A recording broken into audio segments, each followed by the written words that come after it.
Nos invités, Pierre-Antoine Donnet, vous êtes rédacteur en chef de la revue Asia Magazine. Vous avez été correspondant pour l'AFP en Chine. Votre livre, Taïwan, survivre libre, c'est aux éditions Nevikata. Alban Mikosi, vous êtes journaliste international à France Info TV. Vous avez été correspondant à Moscou. Bonjour. Et en duplex, on retrouve Valérie Niquet. Vous êtes spécialiste à la Fondation pour la recherche stratégique. Votre livre, L'Indo-Pacifique, nouveau centre du monde, c'est chez Talandier. Merci de participer à cette émission. Alban Mikosi, on a des images en direct de l'avion d'Emmanuel Macron qui se pose sur le tarmac à Pékin. D'abord, pourquoi cette visite dans ce grand pays qu'est la Chine, avec de multiples enjeux, on parlait à l'instant de la guerre en Ukraine. Évidemment, on imagine qu'il en sera question. Parce que c'est un grand pays et avec de multiples enjeux. Voilà. Oui, je réponds à votre question. Pourquoi cette visite ? Alors, c'est la 4e d'Emmanuel Macron en Chine. Effectivement, la Chine est un partenaire essentiel sur le plan commercial, mais aussi sur le plan géopolitique, évidemment. Ce qu'il faut dire, c'est que cette visite, elle est tout à la fois prestigieuse, puisqu'il y a par exemple 47 responsables d'entreprises françaises, patrons, grands directeurs qui accompagnent Emmanuel Macron. Il y a toute une délégation culturelle. Sachez par exemple qu'il y a les frères Lebrun dans l'avion d'Emmanuel Macron qui est en train de se poser. Mais oui, il y a une volonté de faire un grand voyage, de mettre du prestige, mais il n'y a pas beaucoup d'illusions non plus sur la possibilité de faire bouger le gouvernement chinois, que ce soit sur les normes commerciales, on va en parler, mais que ce soit surtout sur la géopolitique, sur l'Ukraine, sur Taïwan, on en parlera aussi. Pierre-Antoine Donnet, vous étiez correspondant pour l'AFP en Chine. Est-ce que notre regard vis-à-vis de la Chine a radicalement changé il y a 20 ans, quand Jacques Chirac ou ses prédécesseurs allaient en Chine? C'était pour faire du business. On a des chefs d'entreprise, qui probablement se disaient il y a 1,4 milliard de consommateurs à séduire, alors qu'aujourd'hui on y va en se disant...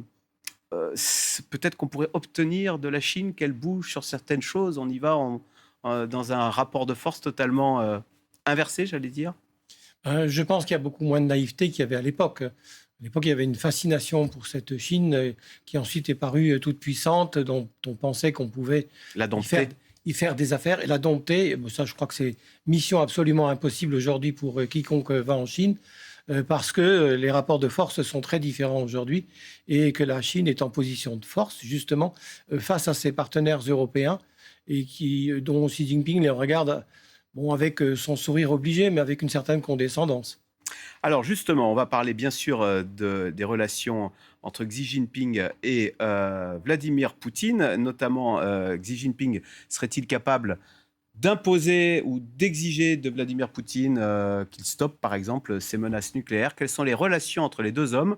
Je vous propose de voir ce sujet de Maryse Burgot, qui a capté cette discussion un peu surréaliste. C'était lors de la grande parade militaire en septembre dernier à Pékin. Et vous allez le voir, ces deux chefs d'État ont parlé de l'immortalité.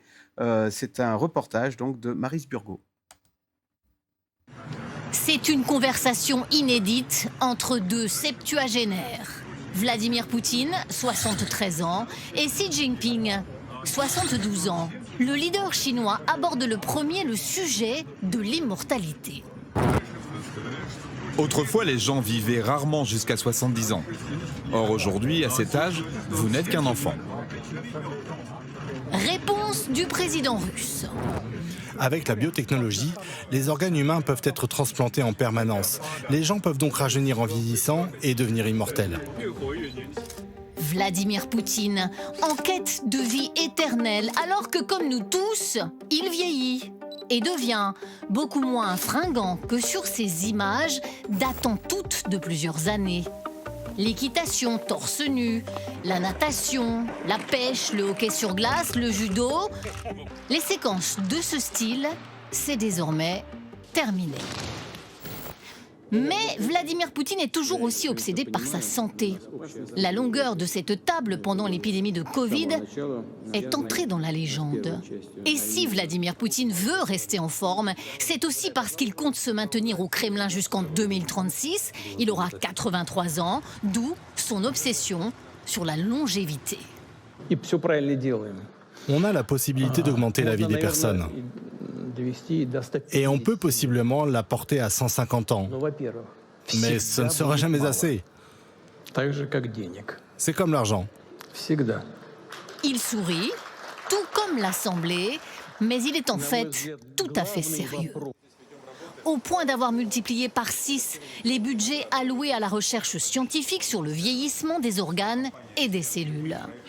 D'ailleurs, sa fille aînée, Maria Vorontsova, endocrinologue, est largement impliquée dans ses travaux. Le message, il est très clair, c'est il va falloir compter sur moi et compter sur nous, ces nouveaux autocrates, pendant encore très longtemps.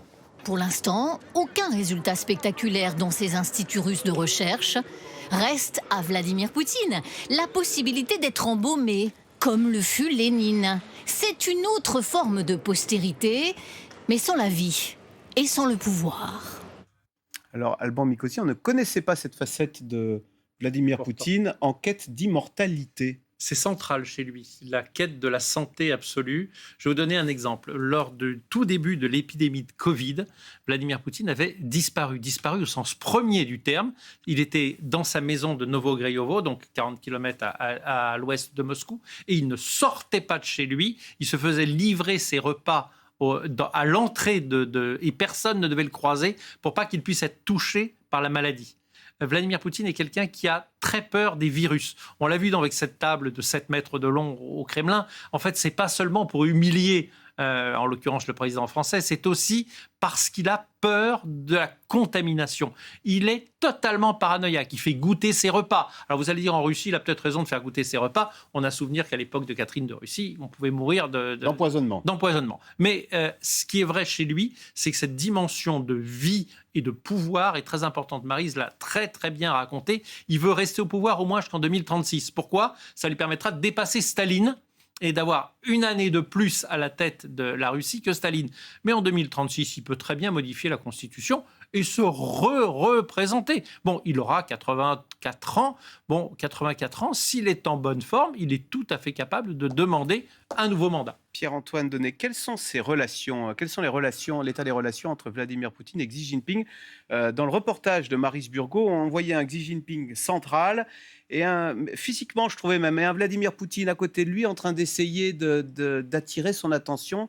On avait l'impression que l'un a pris l'ascendant sur l'autre, ce qui serait d'ailleurs un renversement par rapport à la situation que nous connaissions au XXe siècle. C'est-à-dire que c'est une situation de vassalité. Carrément.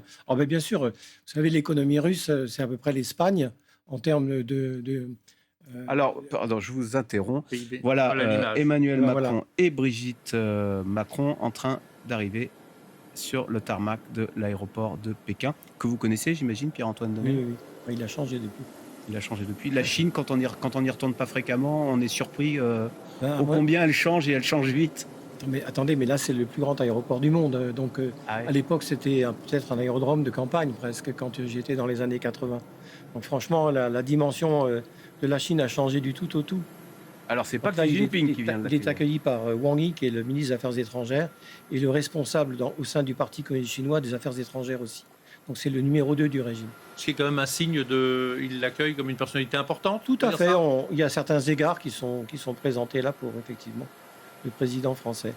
Il va y passer, il va aller à Chengdu avec Xi Jinping. Avec Xi Jinping. Il retrouvera Xi Jinping. D'accord, à Pékin, il n'y a pas Xi Jinping. Il sera reçu par Xi Jinping à Pékin. Et après, il se retrouve à Chengdu. Voilà, tout à fait. Pourquoi Chengdu ? On a présenté ça comme le territoire des pandas. Dans l'imagination collective, les pandas, c'est la diplomatie des grands amis.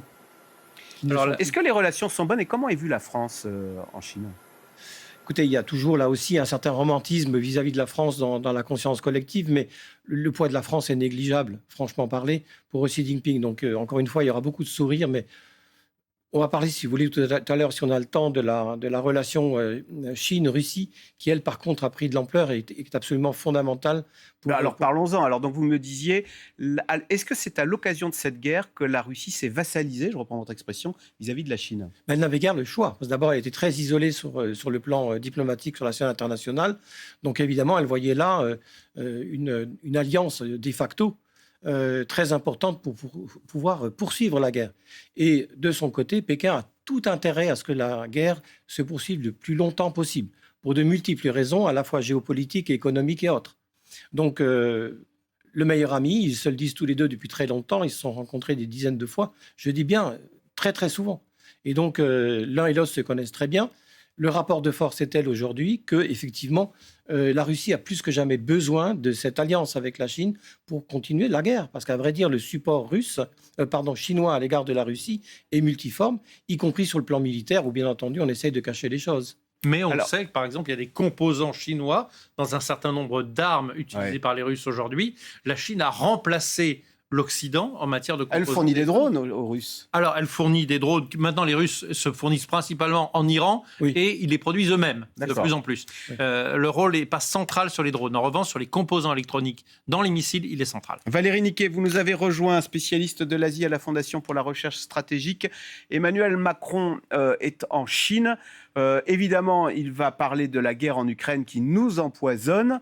Deux questions. Comment les Chinois voient-ils cette guerre en Ukraine et en quoi les Chinois pourraient-ils être la clé ou arranger nos affaires dans cette guerre en Ukraine? Qu'est-ce qu'on pourrait obtenir d'eux? Tout à l'heure, le général Dutartre disait Xi Jinping a bien dit à Poutine, tu arrêtes avec tes menaces nucléaires. On ne parle pas de nucléaire, c'est trop déstabilisant dans l'ordre mondial. Oui, alors pour le moment, on ne parle plus vraiment de nucléaire sur la guerre en Ukraine. La grande question pour l'Europe, pour la France, pour l'Ukraine, c'est ce fameux plan de paix mis en avant par Donald Trump. Et on peut imaginer que Emmanuel Macron espère encore, en allant en Chine et contre les États-Unis, obtenir une sorte de soutien de la Chine aux ambitions européennes qui seraient d'aboutir à un accord plus équilibré entre l'Ukraine et la Russie, et donc de faire pression éventuellement sur la Russie pour que celle-ci accepte des conditions qui soient moins catastrophiques pour l'Ukraine. Je ne pense pas que les choses bougent beaucoup sur ce terrain-là, et je ne pense pas non plus d'ailleurs que la France et l'Europe se fassent beaucoup d'illusions en la matière. Comme l'a dit Pierre-Antoine Donnet tout à l'heure, pour Pékin, les choses sont assez claires. Occuper la Russie en Ukraine, c'est assez bénéfique dans la mesure où il vaut mieux une Russie focalisée, et d'ailleurs aussi l'Occident, les États-Unis, focalisés sur le terrain européen, plutôt que tourner vers l'Asie-Pacifique. La deuxième chose, c'est que quel que soit le partenariat très proche entre la Russie et la Chine ne veut surtout pas aujourd'hui se retrouver avec des tensions éventuelles sur sa très longue frontière de plus de 4000 km avec la Russie. L'histoire n'est pas toujours très positive entre ces deux alliés très proches aujourd'hui. La Chine veut pouvoir entièrement se consacrer à sa façade maritime, aux mers, à l'océan et éventuellement à Taïwan. Donc elle ne fera rien pour se fâcher ou se mettre à dos une Russie qui est bien plus faible qu'elle d'un point de vue économique, mais dont on a vu que les réactions et la puissance militaire, d'ailleurs, même si elle a énormément de difficultés, restent assez considérables. Donc pour Pékin, il faut se garantir cette neutralité, cette alliance, quasi-alliance avec la Russie. Et d'un point de vue économique, la Chine y trouve aussi son avantage, avec des achats d'énergie, pétrole, gaz moins chers, puisqu'elle négocie les prix très, très durement. Et surtout, elle met en place des voies de contournement en cas, encore une fois, de conflit dans le détroit de Taïwan. Eh bien, elle a aujourd'hui les moyens de s'approvisionner, et notamment en pétrole, par la voie terrestre, et non plus uniquement par la voie maritime qui reste contrôlée par les États-Unis. Merci. Donc, je ne pense pas que la Chine bouge beaucoup sur ce sujet. D'accord, très bien. Merci Valérie Niquet. Pierre-Antoine Donnet, donc une Chine finalement qui se désintéresse un petit peu de l'affaire ukrainienne et qui tente à considérer que la Russie est occupée et s'affaiblit dans cette guerre en Ukraine, ce qui lui va à peu près. Est-ce que la Russie est belliciste, elle nous a encore menacé d'attaquer l'Europe cette nuit. Est-ce que les Chinois, on dit souvent, je me souviens, c'est Jean-Pierre Raffarin qui disait, vous savez, les Chinois, dans l'histoire, c'est pas un grand peuple guerrier. Est-ce que vous diriez que c'est un pays belliciste ou c'est un pays qui, je veux dire, en dehors de la mer de Chine et de l'obsession taïwanaise, n'est pas un pays va-t-en-guerre? Alors d'abord, je ne partage pas du tout les opinions de Jean-Pierre Raffarin sur la Chine. Mais ceci étant dit, vous savez, le jeu chinois est assez trouble dans la mesure où la direction du Parti communiste chinois a le sentiment enraciné que le temps va en leur faveur. Donc ils ont tout intérêt à attendre notamment vis-à-vis de Taïwan. Donc déclarer une guerre aujourd'hui contre Taïwan n'aurait absolument aucun sens, d'autant plus qu'ils ne seraient pas sûrs de la gagner. Donc ils vont attendre avec tout un arsenal de désinformation extrêmement bien organisé, d'ailleurs qui partagent aussi avec la Russie, parce que c'est vraiment mondial. Mais la cible principale de cette désinformation est Taïwan. Donc ce qu'ils cherchent à faire, c'est introduire le ver dans le fruit pour qu'un jour, Taïwan, pour le moment, n'est pas du tout terrorisé parce qu'ils sont habitués à tout ça, mais pour que cette jeunesse perde ses repères. Et lors des prochaines élections dans quelques années, ma foi, là, on pourrait changer de camp et on verrait le Kuomintang de nouveau à la présidence. Et là, alors là... Avoir un gouvernement fantoche à Taïwan, comme en rêve Poutine d'avoir un gouvernement fantoche. Je ne dirais pas que le Kuomintang serait fantoche, mais en tout cas, leur attitude est complètement différente dans la mesure où pour eux, il serait bienvenu de négocier un accord avec Pékin. Et là, je peux vous dire que la balance du pouvoir est telle que Taïwan retournerait dans le giron du Parti communiste chinois, je dis bien, et aurait tout perdu. Alors, en attendant, les Chinois procèdent régulièrement à des exercices militaires. Alors peut-être est-ce uniquement pour intimider ou pour soumettre son voisin résistant. Voyez ce reportage de Arnaud Boutet. C'était sur des exercices militaires à Taïwan en avril dernier. C'est une démonstration de force avec tirs réels de longue portée. Pékin lance des manœuvres militaires de grande ampleur, au sol, dans les airs et en mer. Des images fournies par l'armée chinoise avec message de propagande à l'attention de Taïwan. Les compatriotes de Taïwan font partie de la nation chinoise. Soyez fiers de votre identité. La souveraineté et l'intégrité territoriale de la Chine ne tolèrent ni violation ni séparation. La Chine menace d'envahir Taïwan qu'elle considère comme l'une de ses provinces.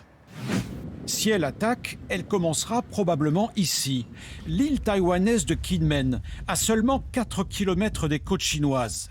Une ancienne forteresse avec ses longs tunnels construits dans les années 60, il sert aujourd'hui d'abri pour la population.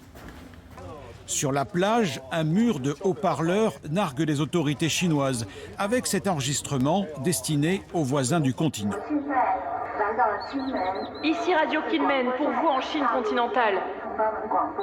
J'espère que vous aurez un jour la démocratie et la même liberté que nous. Alors, un affrontement est-il inévitable? La question divise les Taïwanais. La Chine continentale et Taïwan partagent les mêmes racines. Moi, je pense que des Chinois ne peuvent pas attaquer des Chinois. Je crois que la guerre va arriver. C'est juste une question de temps. Un demi-siècle de tension entre les deux Chines, depuis la fuite des troupes nationalistes emmenées par Chiang Kai-shek, réfugié à Taïwan après la victoire de Mao. Wu Xiaoxing est né et a grandi sur l'île de Kinmen. Il se dit prêt à défendre la démocratie. Si nous sommes attaqués, en tant que réserviste, j'irai me battre. Tout le monde sait à quoi ressemble un régime communiste. Je n'en veux pas. Une autre guerre a déjà commencé. La chasse aux espions pro-Chine au sein de l'armée taïwanaise. 64 soldats arrêtés pour avoir fourni à Pékin des informations confidentielles. Pour ce cabinet d'avocats qui défend des militaires poursuivis, la Chine proposerait aussi quelques milliers d'euros pour que certains enregistrent des vidéos avec message de reddition.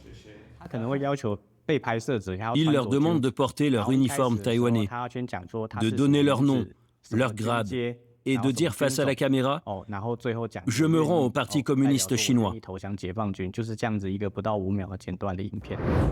Depuis 46 ans, les États-Unis s'engagent à protéger Taïwan en cas d'attaque chinoise. Mais cet engagement sera-t-il maintenu avec Donald Trump? C'est un nouveau sujet d'inquiétude pour les 23 millions d'habitants. Alban Mikosi, c'est incroyable ça, la Chine qui essaye de récupérer des vidéos de militaires taïwanais qui diraient qu'ils abandonnent, qu'ils se rendent. Ce qui veut donc dire que la Chine se prépare à une intervention militaire et qu'elle aimerait avoir en stock de quoi faire la propagande sur ses victoires. C'est une manière de faire la guerre sans tirer un coup de feu. Il y a l'autre manière, c'est, vous savez, de montrer ses muscles. Je vais vous donner une idée, quelques chiffres. Le budget de la défense chinoise était en l'an 2000 de 14 milliards. Aujourd'hui, 25 ans après, il a été multiplié par 20. Il est aujourd'hui supérieur à 300 milliards de dollars chaque année. Pour vous donner une idée, le budget français, c'est 50 milliards. Hein. Donc, vous voyez qu'il y a un effort. Les têtes nucléaires, par exemple, ils sont passés à 600 têtes nucléaires. Mais la Chine a des revendications sur Taïwan, on les a très bien vues dans le sujet, mais elle a aussi quelques revendications sur des îles. Certaines sont au Japon, certaines sont en Malaisie, certaines sont aux Philippines, au Vietnam. Bref, il y a un message qui passe lentement, qui est « tout ça, c'est à nous ». On pourrait le récupérer un jour. Pierre-Antoine Denet, mais je ne sais pas si en Europe, on ne comprend pas ces visées impériales de dire la Chine est suffisamment grande, il y a suffisamment d'habitants, qu'est-ce qu'elle a besoin d'aller récupérer une petite île, en plus en se mettant à dos le monde entier, en menaçant son commerce, en allant envoyer ses enfants au casse-pipe. Alors, pourquoi il y a une obsession taïwanaise? Alors, c'est exactement une obsession dans la tête de Xi Jinping, Taïwan. Ah, de Xi Jinping. Oui, en particulier. Mais bon, on voit bien qu'il y a des résistances au sein de l'armée. On a bien vu toutes ces purges au sein de l'armée populaire de libération. Mais pourquoi cela? Alors moi, j'y vois 3 raisons, mais la plus importante à mes yeux, elle est géostratégique. Parce que la position géographique de Taïwan, elle est exactement au centre du premier cercle des îles du Pacifique. Donc, au nord, vous avez le Japon et au sud, les Philippines. Et si ce verrou saute, pour l'armée populaire de libération, ce serait une victoire considérable parce que ça changerait la totalité de l'équilibre militaire dans la région. Et le Japon le sait très bien et c'est pour ça qu'on a vu les déclarations de la première ministre du Japon, Sanae Takaichi, il n'y a pas très longtemps. Ça menacerait les intérêts vitaux du Japon. Elle l'a dit, bon, ce n'était pas la première à le dire, elle est allée un peu plus loin que les autres. Mais ça, c'est la première raison. La deuxième, on sait très bien qu'aujourd'hui, TSMC, donc le géant des puces, est taïwanais et à lui tout seul fabrique 93% de l'ensemble des semi-conducteurs de dernière génération dans le monde entier. Donc c'est écrasant comme domination. Et on sait bien que les semi-conducteurs, c'est le cœur de la révolution industrielle d'aujourd'hui. Et la troisième, et là, on pourrait reparler effectivement de cette idée d'éternité qu'on a vue dans le cerveau de Poutine.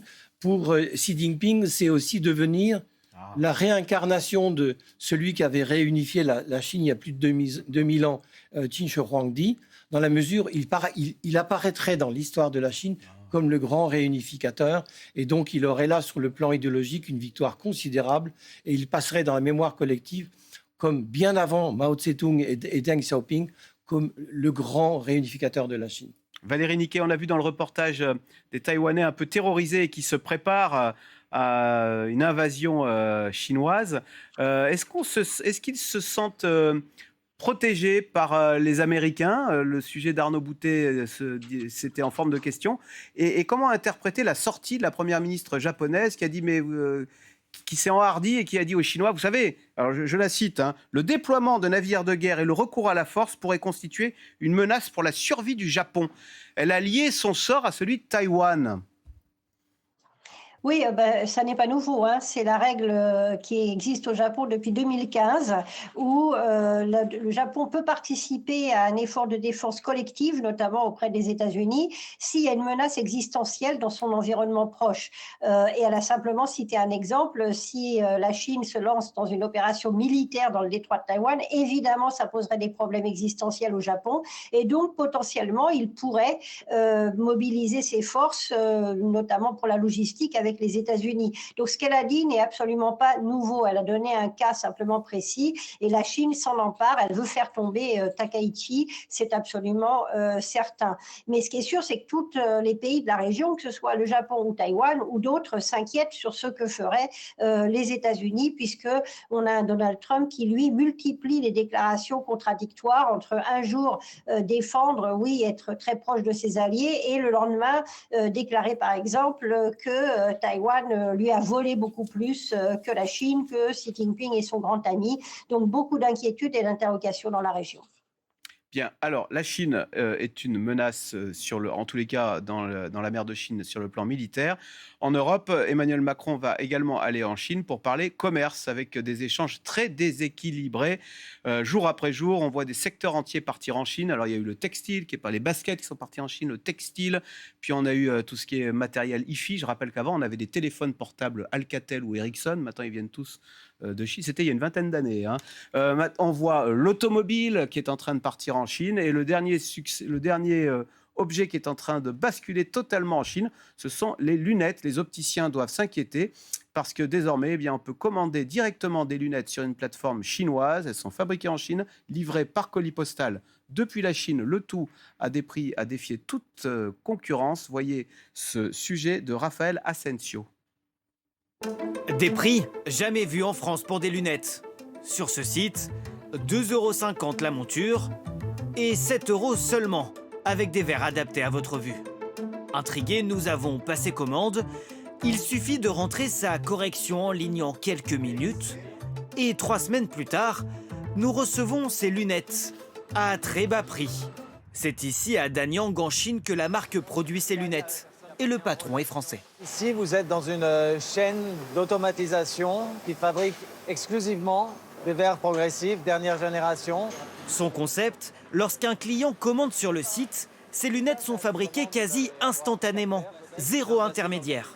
Selon lui, c'est ça le secret de ces prix imbattables. C'est cher chez les autres parce que vous avez énormément d'intermédiaires qui agissent entre l'usine et le consommateur. Et ces intermédiaires sont gourmands, sont très coûteux. Vous achetez en gros un bout de plastique à prix d'or. 7000 paires sortent chaque jour de ces usines et le site prend plus de 6% de commission par vente. On peut appeler ça Uber. Enfin, on se voit comme l'ubérisation de la chaîne d'optique.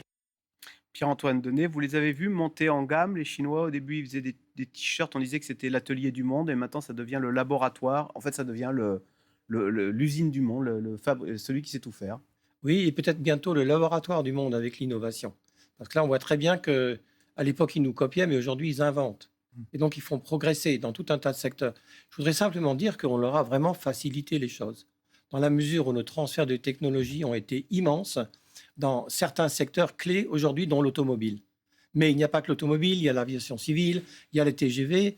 Sachons aujourd'hui qu'il y a 48 000 km de LGV installés en Chine, avec des TGV qui, sur le plan technologie, dépassent les nôtres, où on en a moins de 10 000, bien moins. Donc, si vous voulez, nos transferts de technologie, parlons aussi du nucléaire civil. Nucléaire civil, on leur a pratiquement tout fourni, à vil prix, franchement. Et aujourd'hui, ils en sont à maîtriser la totalité de la conception, la fabrication, le service après-vente dans le nucléaire civil, au point maintenant d'exporter bien moins cher. Là, on le voit pour les lunettes. Eux, ils ont l'EPR français, mais eux, ils savent le faire marcher. Très bien. Les 2 premiers EPR du monde ont été mis en ligne dans le sud de la Chine, dans l'est de la Chine, en 2018, à l'hiver 2018. Ils maîtrisent mieux que nous nos propres technologies. Mais bien sûr, et quand on a vu Flamanville, on a vu tous ces... ces délais considérables avant la mise en ligne, du fait que justement, nos ingénieurs, on n'en a plus qui maîtrisent la totalité de ce qu'il faut pour mettre en ligne un EPR. Et c'est catastrophique, parce que là, ils ont une avance considérable. Valérie Niquet, vous qui connaissez bien le Japon, dans les années 80, on avait l'impression qu'ils allaient conquérir le monde. Ils avaient racheté Hollywood, c'était Sony, c'était JVC, tout était japonais. On a l'impression, avec 40 ans de décalage, de vivre la même invasion, mais alors à l'échelle chinoise. Est-ce que ce parallèle vous semble pertinent? Sauf que le Japon s'est arrêté brutalement. D'ailleurs, est-ce que ce sera la destinée à la fin de la Chine? Je vous laisse avec toutes ces réflexions et vos commentaires. Non, mais ce qui est vrai, c'est que la Chine, en fait, a suivi, comme beaucoup de pays d'Asie, le modèle japonais, fondé de montée en puissance, fondé sur la production et les exportations, avec une montée en qualité, comme l'a très bien dit Marc-Antoine Denet tout à l'heure. Donc la Chine, aujourd'hui, couvre à peu près tous les secteurs. Et elle produit à un coût, le coût reste important, c'est-à-dire qu'on le voit avec ses lunettes, on le voit avec les exportations massives dans le textile.